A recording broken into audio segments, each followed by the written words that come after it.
Lewis Hamilton was standing on second place at Silverstone. Then his own pit wall handed it away. A 5-second penalty, which he has to serve at his pit stop, and that is moving before the lights. 15 minutes later, the stewards came for him again. The call that cost Hamilton his home podium. It happened in front of his own crowd. Hamilton crossed the line third at the British Grand Prix, but for most of the final laps, he was running second. He lost that spot twice, once to a penalty, once to a strategy call. Here's what actually happened, in order, and why the second one hurts more than the first. Ferrari handed Hamilton a 5-second penalty early in the race for jumping the start. His car moved before the lights went out. He served it at his first pit stop and clawed his way back into contention anyway. That penalty is not why he lost second place. The real damage came late, under a safety car, when a pace car controls the field's speed after an on-track incident, bunching all the cars together. We took too much wing out, had massive understeer through the first stint, had a jump start, just one thing up. Lots of lessons to learn from today. By the time this video is over, you'll know exactly what Ferrari decided, why George Russell, Mercedes' other driver, ended up ahead of him, what it's already cost Hamilton in the championship fight, and why one Ferrari strategist is already facing questions. Why Ferrari pitted him anyway. Late in the race, Max Verstappen crashed out in a rear wing-related incident, and the safety car came out. Hamilton was running second at the time. Ferrari brought him in for fresh tires. Russell stayed out. The race finished under safety car conditions, right after no restart, no chance for Hamilton to fight back. Russell inherited second. Hamilton dropped to third. But here is what nobody is saying, yet Ferrari has stood by the call publicly, even after the result. Think about that for a second. A team that just watched its own strategy cost a driver a home podium position is not apologizing for it. That's either total confidence or total denial. That's the story most people online are getting wrong. They're blaming the 5-second penalty for the lost podium. The penalty didn't cost him second. The pit wall did. If you want to know how Ferrari is explaining that strategy call heading into the next race weekend, subscribe. I'm covering the team's full reasoning tomorrow. And the penalty wasn't even the last time Hamilton saw the stewards. The second investigation. Nobody expected after the race. Hamilton was called in again, this time for a yellow flag. A caution signal drivers must slow down for because of a hazard on track infringement at turn 9. He didn't wait for the verdict to admit it. I went through a yellow flag and I didn't see it, Hamilton told Sky Sports. Jump start, yellow flag. When it rains, it pours. He expected to lose the podium entirely, but that was just the start of how strange this verdict got. The stewards pulled marshalling data, telemetry, and in-car footage.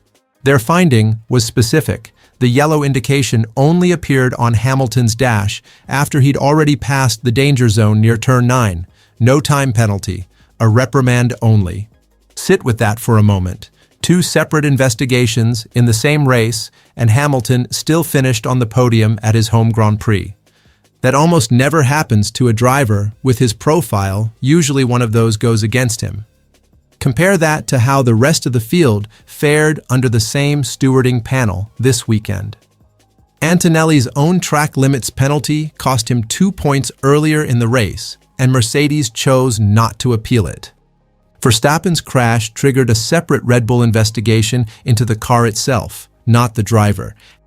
Hamilton's situation was the only one involving 2 rulings on the same afternoon, and the only one where the driver correctly predicted the outcome before it was announced. Whatever you think of the call, that's a level of self-awareness most drivers don't show on camera.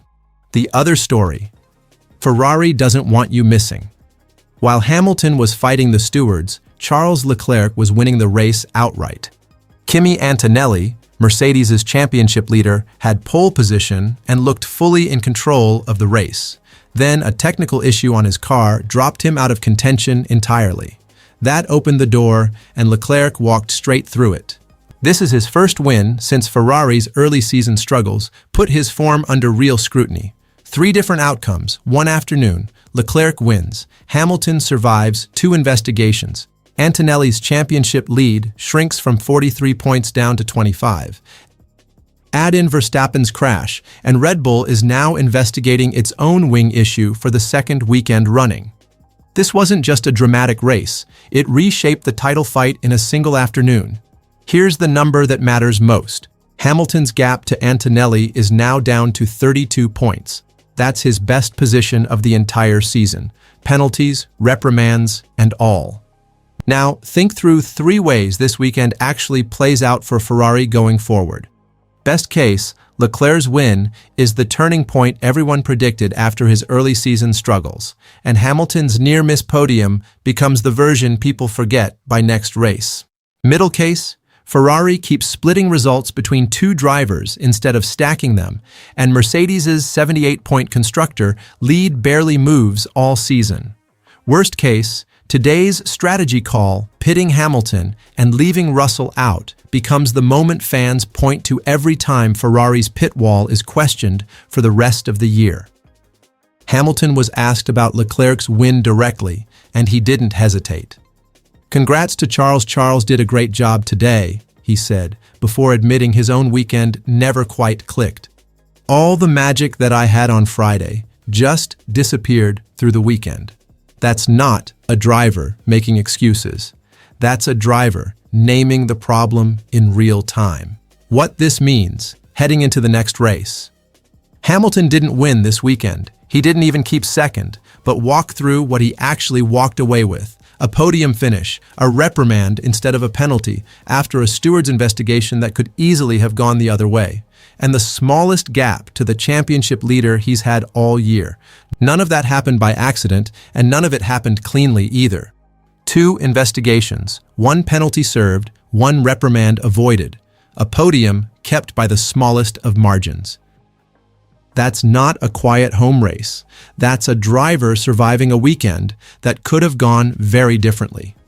So here's the real question worth asking. Was this Hamilton's most Ferrari performance, yet chaos on the outside, real progress underneath? Drop your answer in the comments below. Subscribe, because tomorrow I'm covering Ferrari's full strategy explanation for that late safety car call straight from the team, not speculation.